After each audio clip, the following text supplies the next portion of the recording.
नमस्कार मित्रों, इस वीडियो में आपका स्वागत है।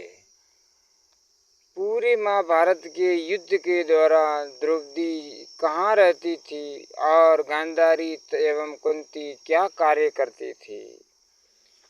अपनी चीरहरण के दौरान अपने चीरहरण के बाद द्रौपदी ने पांडवों से कहा कि यदि तुम दुर्योधन और उनके भाइयों से मेरे अपमान का बदला नहीं लेते हो तो धिक्कार है तुम्हें।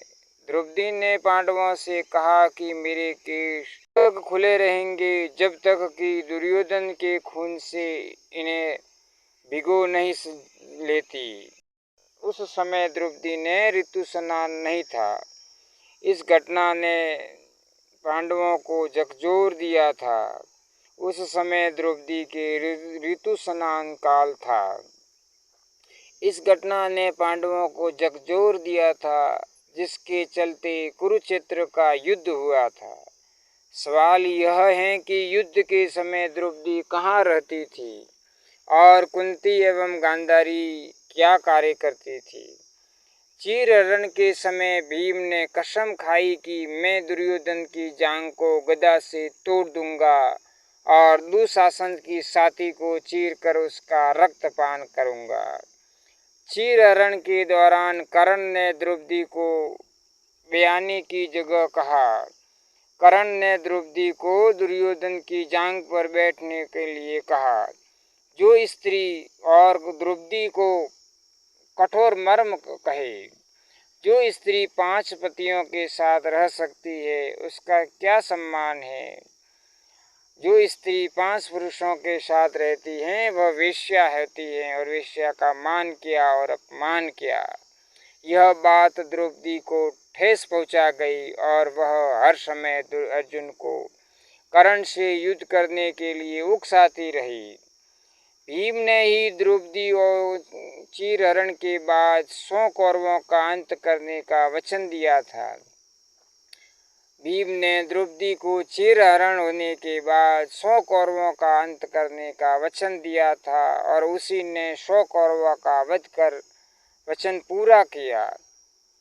महाभारत युद्ध के 14वें दिन भीम ने ही चीरहरण करने वाले दुशासन का वध कर उसके सीने का रक्त द्रौपदी को केश धोने के लिए दिया। इससे ही 15 साल बाद द्रौपदी ने पुनः अपने केश धोए थे, केश बांधे थे। जब महाभारत का युद्ध चल रहा था तब संपूर्ण युद्ध के दौरान द्रौपदी दिन भर पांडवों के शिविर में ही रहकर उसका इंतजार करती थी।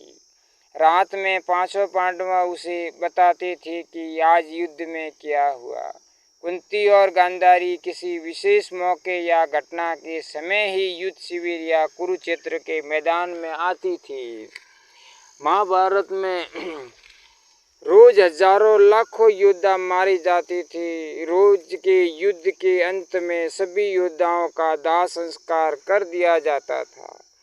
युधिष्ठिर ने एक और जहां युद्ध भूमि पर ही वीर गति को प्राप्त योद्धाओं का दाह संस्कार किया, वही उन्होंने बाद में दोनों ही पक्षों के अपने परिजनों का अंत्येष्टि कर्म करने के बाद उनका साद्र तर्पण आदि का कर्म भी किया था। युद्ध के बाद दुर्योधन कहीं जाकर छुप गया था। पांडवों ने उसे खोज लिया। तब भीम और दुर्योधन का गदा युद्ध हुआ। उस युद्ध को देखने के लिए बलराम भी उपस्थित थे।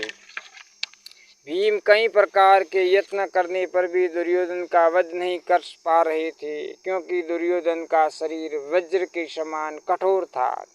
ऐसे समय श्री कृष्ण ने अपनी जंघा ठोक कर भीम को संकेत दिया, जिससे भीम ने समझ लिया।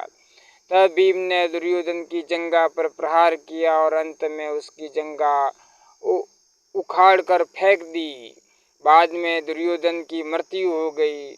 युद्ध के 15 वर्ष बाद धृतराष्ट्र, गांधारी, संजय और कुंती वन में चले जाते हैं। एक दिन धृतराष्ट्र गंगा में स्नान करने के लिए जाते हैं और उनके जाते ही जंगल में आग लग जाती है। वे सभी धृतराष्ट्र के पास आते हैं। संजय उन सभी को जंगल से चलने के लिए कहते हैं, लेकिन धृतराष्ट्र यहाँ से नहीं जाते हैं।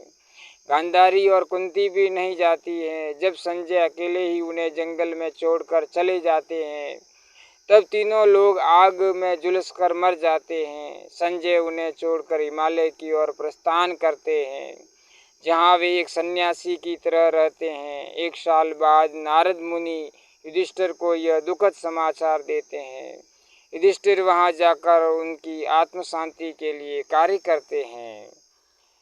अगर मित्रों आपको यह वीडियो पसंद आया हो तो इस वीडियो को लाइक करना, ऐसे ही वीडियो सुनने के लिए इस चैनल को सब्सक्राइब करना और शेयर करना।